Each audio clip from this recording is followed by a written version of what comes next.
আসসালামু আলাইকুম, সবাইকে স্বাগতম। আইসিটি বিষয়ের চট্টগ্রাম বোর্ড 2024 সালে প্রথম অধ্যায়ের যে সৃজনশীল প্রশ্নটি এসেছিল, এখানে খ নাম্বারে বলেছিল অত্যধিক রক্তক্ষরণ ছাড়াই অপারেশন সম্ভব, ব্যাখ্যা করো। তো অত্যধিক রক্তক্ষরণ ছাড়া অপারেশন সম্ভব, সেটি হচ্ছে ক্রায়ো সার্জারি চিকিৎসা পদ্ধতি সম্পর্কে কিছু লিখতে হবে। যাই এইভাবে আমরা লিখতে পারি, লক্ষ্য করি, একটু দ্রুত লিখে দিলাম সময় সেভ করার জন্য। অতিরিক্ত রক্তক্ষরণ ছাড়া অপারেশন পদ্ধতিটি হলো ক্রায়ো সার্জারি। ক্রায়ো সার্জারি হচ্ছে অত্যধিক ঠান্ডা তাপমাত্রা প্রয়োগ করে চিকিৎসা করা হয়, তাই না? তো এইখানে আমরা আরও লিখব, ক্রায়োথেরাপিতে টিউমার টিস্যুর তাপমাত্রা 12 সেকেন্ডের মধ্যে -41 থেকে -196 ডিগ্রিতে নামিয়ে আনা হয়, 12 সেকেন্ডের মধ্যে ক্রায়োপ্রোব মেশিনের মাধ্যমে।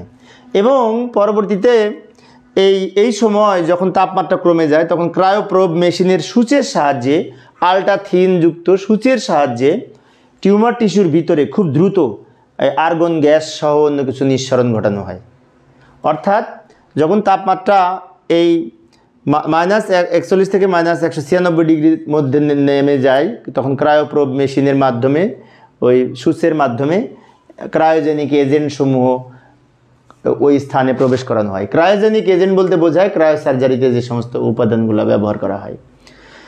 এবং এই ভিতরে নিঃসরণ ঘটানোর পরে কি হয়, এই তাপমাত্রা অত্যধিক ঠান্ডা হওয়ার কারণে কোষের ভিতরে পানি জমাটবদ্ধ হয়ে এই টিস্যুটি একটি বরফপিণ্ডে পরিণত হয়।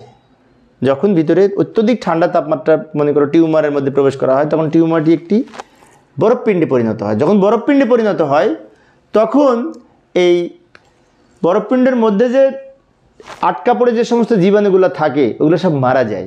অক্সিজেন সরবরাহ বন্ধ হয়ে যায়, ফলে কি হয়, মারা যায়। এবং পরবর্তীতে পুনরায় আবার হিলিয়াম গ্যাস প্রয়োগ করে অন্যান্য চিকিৎসার মাধ্যমে ওষুধপত্র দেওয়া হয়। এইভাবে ক্রায়ো সার্জারি পদ্ধতিতে চিকিৎসা করা হয়।